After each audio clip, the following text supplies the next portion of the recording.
శుక్రవారం వస్తే చాలండి ఎక్కడ లేని ఆడవాడంతా ప్రతి ఇంటి దగ్గర ఉంటుంది కదా. శుక్రవారం వస్తే చాలండి ప్రతి ఇంట పూజలు చేసుకుంటూ ఉంటారు. అలానే నేను కూడా ఈరోజు నా కన్నయ్యకి అయితే మందార పూలతో అలంకారం చేసుకొని పూజ అయితే చేసుకున్నాను. మధ్యాహ్నం భోజనం చేసేసి మా అత్తయ్య వాళ్ళ ఇంటికైతే వచ్చేసానండి. ఎందుకు వచ్చేసానో తెలుసా? ఈ ఎండలకి మా ఇంటి దగ్గర అయితే ఉండలేకపోతున్నాము. మా అత్తయ్య వాళ్ళ ఇంటి దగ్గర చాలా ప్రశాంతంగా ఉంటుంది. ఎంత ఎండ కాసినా ఏదో ఒక పక్క నుంచి గాలి అనేది వస్తుంది. ఏదైతే అదే అయ్యిందని చెప్పేసి మా చార్లీ నేను కూడా మా అత్తయ్య వాళ్ళ ఇంటికి అయితే వచ్చేసాం. చూసారా అత్తయ్య వాళ్ళ ఇంటి దగ్గర ఎన్ని పూల చెట్లు ఉన్నాయో. నేను పూజ చేసుకున్నప్పుడల్లా ఇక్కడికి వచ్చే పూలన్నీ కోసుకొని వస్తూ ఉంటాను డైలీ. ఇక్కడ మా చార్లీకి మనశ్శాంతి లేదు. ఎందుకంటే కోడి పిల్లలు ఉన్నాయి కాబట్టి దానికి నిద్రే పట్టట్లేదు.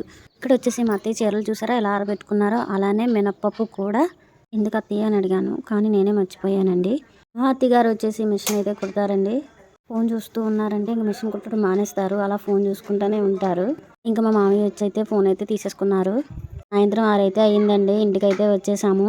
మా చార్లీ అయితే వచ్చేసి ఇక్కడైతే ప్రశాంతంగా ఉంటుందండి. ఏమీ అడ్డు ఉండవు కదా. ఎలా ఆడుకుంటున్నారో చూసారా ఒకరితే.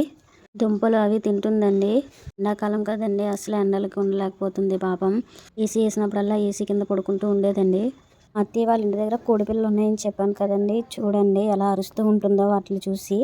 ఇది అరుస్తుంటే మా అత్తయ్య వాళ్ళకి చిరాకైతే వచ్చేస్తుందండి. ఎందుకంటే మాకైతే అలవాటు అయిపోయింది దీని అరుపు.